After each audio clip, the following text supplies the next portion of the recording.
जोखू ने लोटा मुंह से लगाया तो पानी में सख्त बदबू आई।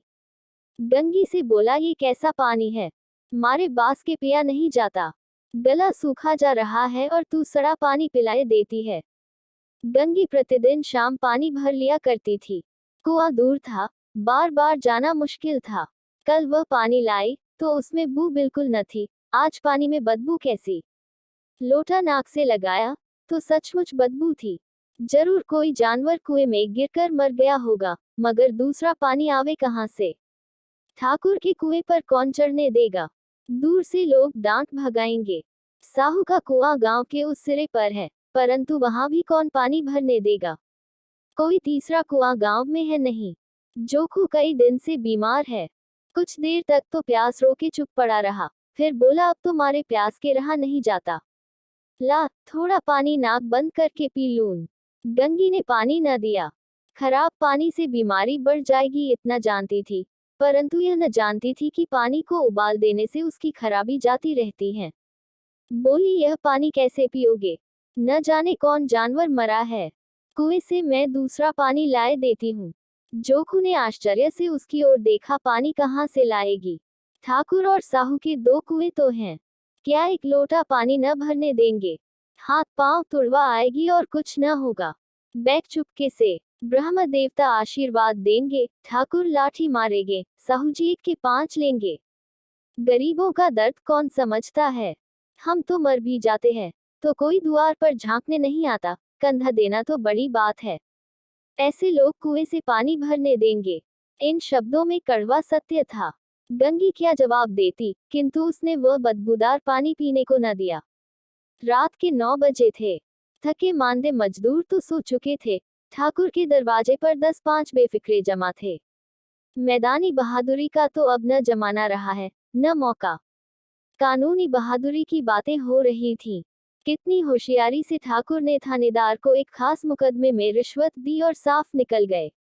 कितनी अक्लमंदी से एक माके के मुकदमे की नकल ले आए।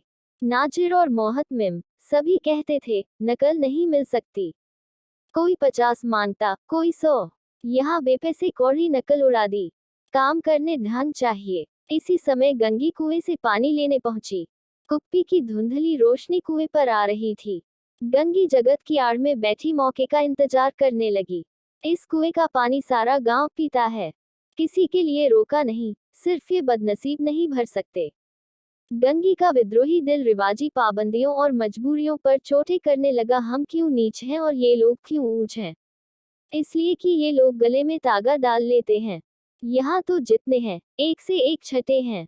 चोरी ये करें, जाल फरेब ये करें, झूठे मुकदमे ये करें। अभी इस ठाकुर ने तो उस दिन बेचारे गर्रिए की भेड़ चुरा ली थी और बाद में मारकर खा गया। इन्हीं पंडित के घर में तो 12 मास जुआ होता है। यही साहू जी तो घी में तेल मिलाकर बेचते हैं, काम करा लेते हैं, मजूरी देते नानी मरती है। किस किस बात में हमसे ऊंचे हैं। हम गली गली चिल्लाते नहीं कि हम ऊंचे हैं, हम ऊंचे।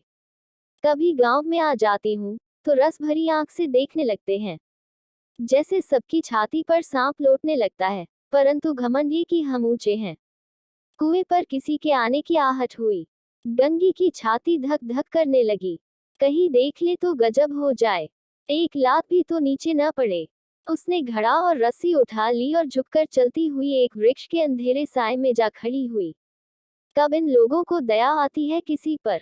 बेचारे महंगू को इतना मारा कि महीनों लहू थूकता रहा, इसीलिए तो कि उसने बेगार न दी थी। इस पर ये लोग ऊंचे बनते हैं। कुएं पर स्त्रियां पानी भरने आई थी। इनमें बात हो रही थी। खाना खाने चले और हुक्म हुआ कि ताज़ा पानी भर लाओ। घड़े के लिए पैसे नहीं हैं। हम लोगों को आराम से बैठे देखकर जैसे मर्दों को जलन होती है। हाँ, ये तो न हुआ कि कलसिया उठाकर भर लाते। बस हुक्म चला दिया कि ताज़ा पानी लाओ, जैसे हम लौंडियां ही तो हैं। लौंडियां नहीं तो और क्या हो तुम। रोटी कपड़ा नहीं पाती, 10-5 रुपये भी छीन झपट कर ले ही लेती हो। और लौंडियां कैसी होती हैं, मत ल जाओ दीदी, छिन भर आराम करने को जी तरस कर रह जाता है। इतना काम किसी दूसरे के घर कर देती तो इससे कहीं आराम से रहती।